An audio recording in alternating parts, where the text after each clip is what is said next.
Hello and welcome to AviaDev Insight Africa, the podcast offering a window to the world of African aviation with your host, John Howell, CEO and founder of AviaDev Africa.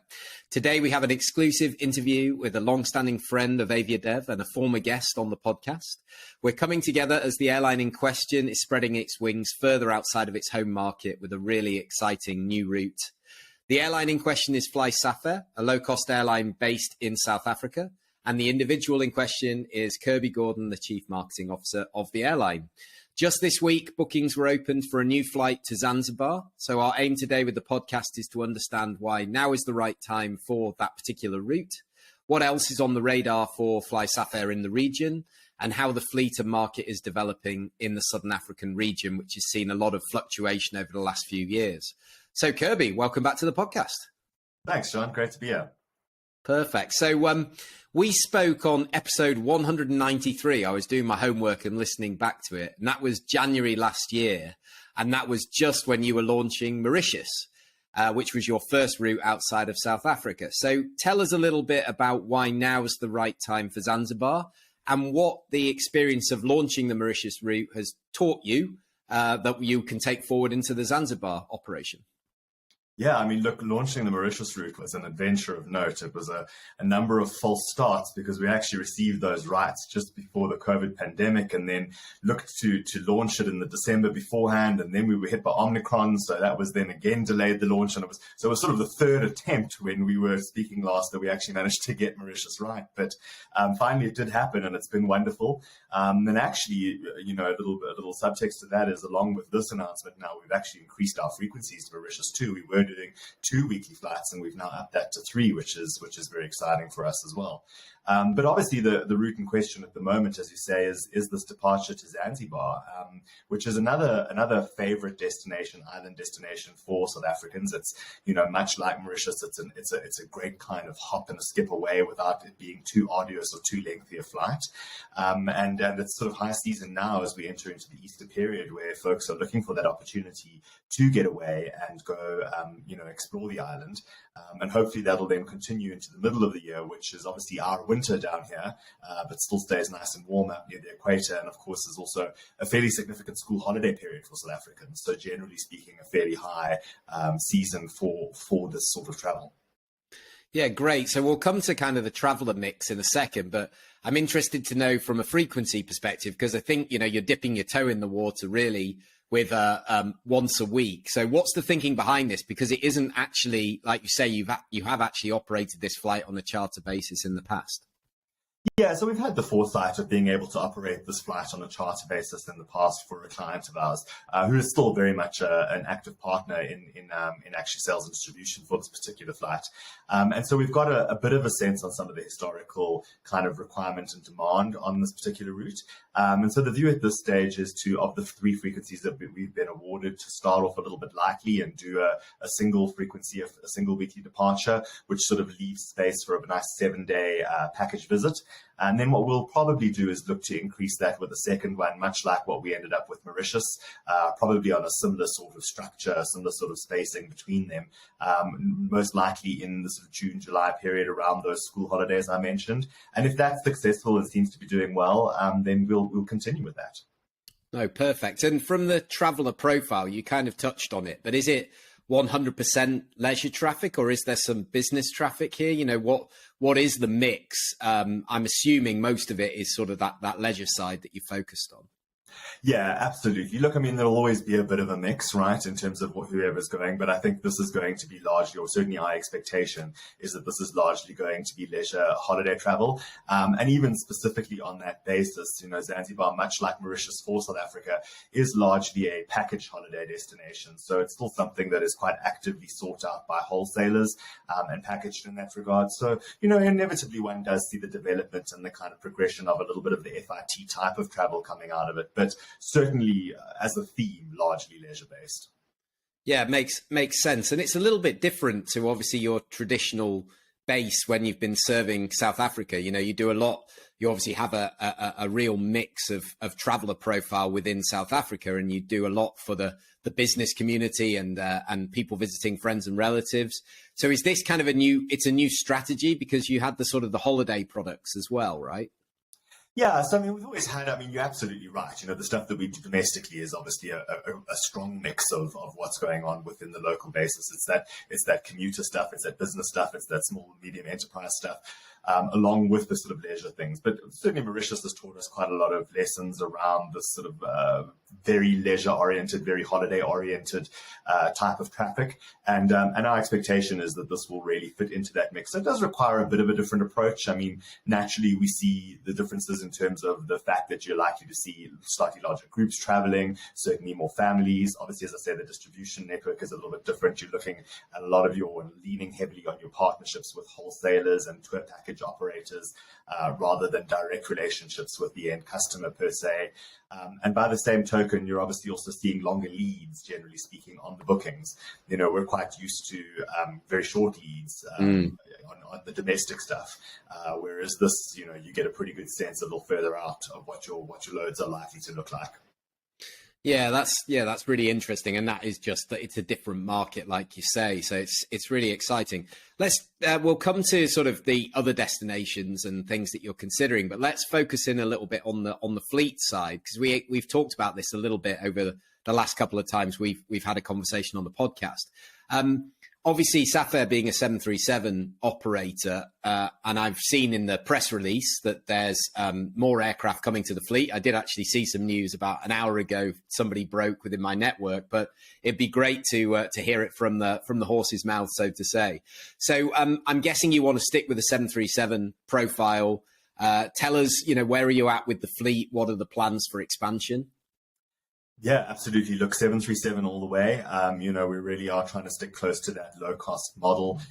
And even with this regional stuff, what's been quite interesting is to try and offer that as an alternative into these regional spaces. So, we've spoke about Mauritius as our sort of learning curve at this stage. And it's been quite interesting to really put a low-cost product on that route, which has never really traditionally been served by a more classic sort of low-cost carrier like ourselves. And it seems to be a fairly good formula. So long may that continue to be the reality across some of the rest of this regional expansion.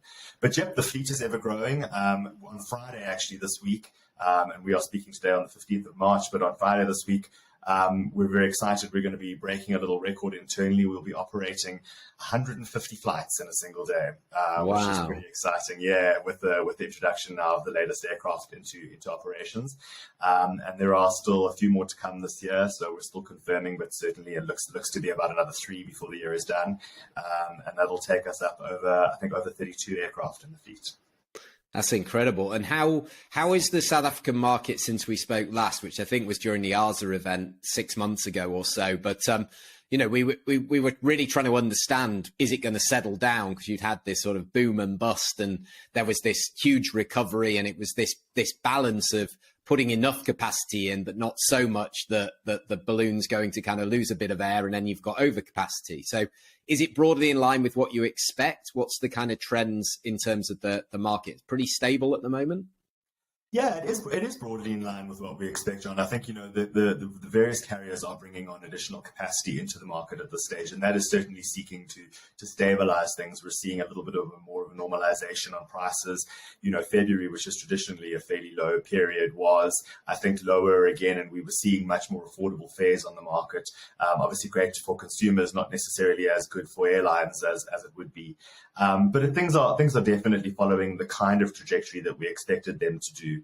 I think what's fascinating at the moment, though, and certainly by virtue of our experience, and I have read about this in a number of markets around the world, is that we're seeing a sort of far more intense volatility between periods of high demand and periods of low demand. The high demand periods certainly have quite healthy demand, and we're seeing that sort of akin to what we might have known in the sort of 2019 pre-COVID periods. But the low demand periods are quite soft. I mean, perhaps more so than what they had been in the past. And so there's certainly a stream of demand there that seems to be a little weaker than what it maybe was before. And that is making the sort of field far more difficult to play with regard to the sort of really strong shifts and roundabouts on those low and high periods. But I'm sure it is something that we will see over as things settle and as the economy kind of continues to recover. We'll see that start to moderate again. Yeah, but it's I hear what you say, but obviously you've been Safair was designed to be able to compete and to operate with the best fares in the market. That was the whole plan. So whilst that demand and that capacity is coming in, it isn't airlines like Safair that are necessarily going to lose out. Obviously, it affects the entire market, but you're back to what it used to be when you had the big Comair player in the market with Kalula, etc., that was providing a lot of that capacity. That's being substituted now by some of the other airlines in the market, and that combined with a slight softening in demand, it's kind of matching up. Is that kind of probably the best way to put it? Yeah, absolutely. I mean, I think that sums it up really, really well. I mean, this game is characterized by a pendulum that swings pretty hard, right? And that is just the nature of the aviation game. A great way to lose a lot of money, a difficult way to make a bit of money, So it is kind of the phenomenon that we face across the market. And it's, as you say, it's what we've strategized, what we've poised ourselves to be able to endure and to hopefully, make work for us. Yeah. So let's sort of look a little bit into the future. Obviously, in our last podcast, when we chatted at ARSA, we were talking, you'd just been granted some of the rights for some of the routes out of South Africa.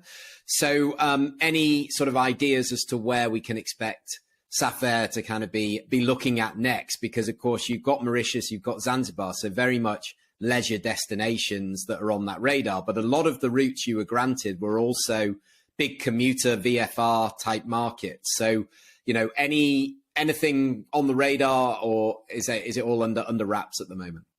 No, I mean, there's certainly some that we can speak about and tease a bit. You're right. We were very fortunate to be granted a wide variety of rights to a number of destinations in the sort of sub-Saharan region, which is very exciting.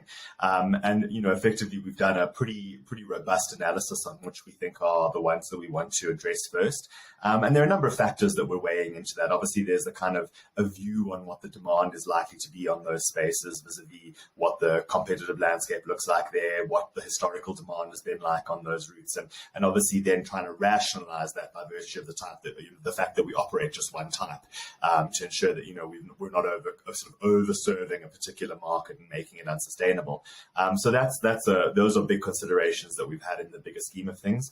But equally, one of the things that's always key to us is the low-cost game is really about a hugely efficient schedule and making sure that your schedule operates as best as you possibly can. And so that's actually been one of the more driving forces that's helped us shortlist some of the routes that we're looking at, I think, for the nearer term is really their proximity to Johannesburg and how they'll fit into our bigger schedule. So, for example, routes that are looking quite relatively attractive might be destinations like Maputo and Gaborone out of Johannesburg, which allow you, because they're so short, they allow you pretty quick opportunities to throw in an extra couple of sectors in a flying day and really make the most out of the metal on that particular day.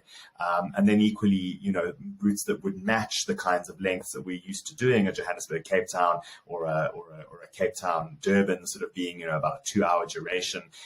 We've got destinations like Windhoek, we've got destinations like Harare, we've got destinations like Vic Falls that are starting to look quite attractive to us in the bigger scheme of things. So, as we speak right now, there's a lot of work going on in terms of foreign operator permits. There's a lot of research that's going into these various destinations, and our teams are certainly actively working at them. We haven't made any official announcements or published any schedules on that basis yet, but I think that kind of itemizes a bit of a short list at this stage in terms of what we're looking at, and we see that as sort of phase one, with a view to then obviously extending into some of the other sort of perhaps more far-flung destinations in the next round.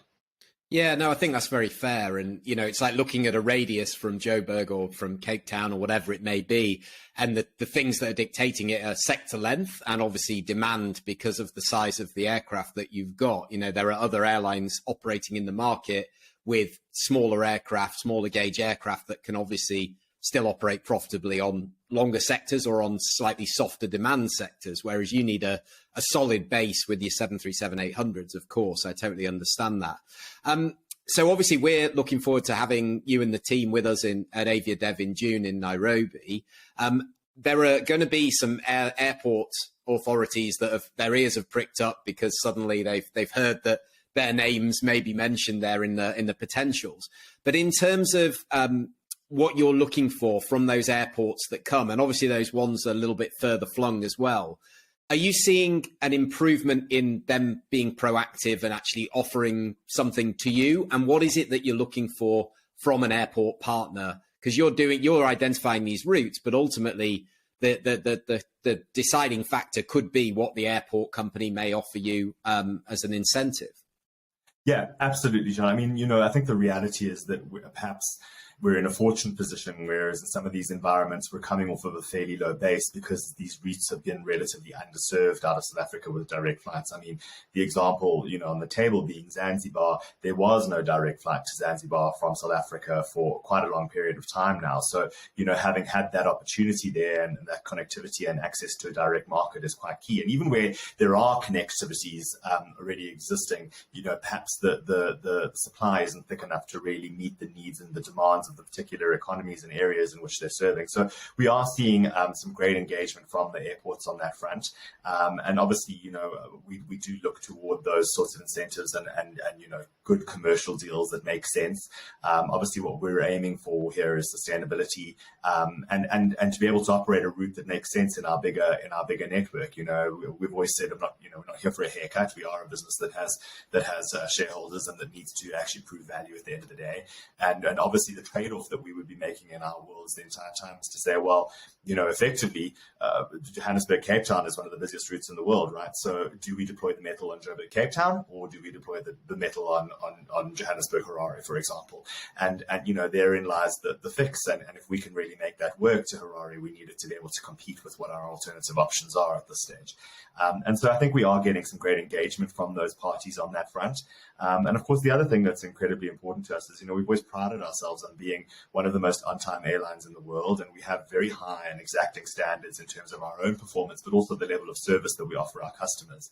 And so we're really seeking deep commitments from the local partners on the ground, both in terms of partners that deal with things like fueling and ground handling, to the actual airport authorities themselves, if they happen to be separate parties, to actually honor that commitment to us and to be sure that we can continue to offer the full FlySafair experience regardless of where we're operating. Yeah, and that's a really good sort of summary of the way it works. And what we always say to our attending airports is the airlines don't have to fly to you. They pick the best option based on what's available. You have a movable asset in an aircraft and it will be deployed on the route that makes the most sense. When you're a private airline like yourself, that is the only consideration. There are other airlines with different considerations, but for you and the way it should be, the market dictates where the best opportunities are. So Zanzibar then, when the bookings are now open, first flight is what date? First flight's 8th of April. So the departures are on a Saturday evening. It departs Johannesburg at about 8 o'clock in the evening. So it is a nighttime flight, and then returns after arrival in Zanzibar about an hour later. So I think that departure is about 1 a.m. And yeah, every week with hopefully, as I say, a second departure coming in about June. Amazing. So that's going to be a really happy flight. Get over to the Safair website, go and check out. There's some really good introductory fares, I think, as well. So, you've got a few weeks until the launch. We look forward to catching those pictures and obviously working with the team there in Zanzibar as well. That will be at AviaDev 2 in June too. So yeah, look forward to supporting more route developments with you and talking to you again about some new routes, Kirby, in the coming weeks, months and years. So thanks for keeping Africa connected, and thanks for taking the time to be with us today. Thanks, Sean, and we look forward to seeing you at AviaDev. Perfect. Thanks so much. And out there, if you did enjoy this, don't forget, do hit the share button now. Share it with somebody in your network you think would benefit from having a listen. Do hit subscribe as well so you don't miss another episode. And we'll be back for the next episode very soon. Take care. Bye-bye.